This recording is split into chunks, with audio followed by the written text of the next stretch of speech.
Tak Marcel, jsou první dva přípravní zápasy, ty si odehrál v Třebíči, tak jaký pro tebe ten zápas byl? Tak bol to prvý zápas a nebolo to jednoduché v tej fázi prípravy, ale vyhrali sme ho, takže som veľmi rád, že som vyhral prvý prípravný zápas.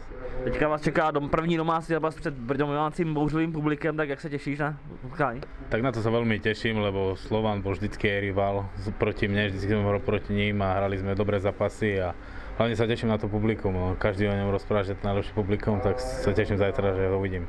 Mohla by to být dobrá prověrka, to soupeř z KHL, nabitý celkem zajímavými jmény? Tak ja si myslím, že my sme v dosť ťažkej príprave a je to také sprestrenie ten zápas a aj pre tých divákov, aj pre nás, takže sa aj ukáže, kto s kým môže hrať a všetko, takže je to veľmi prínosné pre nás. Kometa měla nastoupit vlastně se všemi už posilami, tak jak si těšíš na tu spolupráci vůbec s těma hráčima? A v které sestavě by třeba ty měl nastoupit, v které lajně? Tak ja si myslím, že hrám s Leošom a s Kanisom, takže zajtra dúfam, že nám niečo vyjde a že tá chemia zafunguje.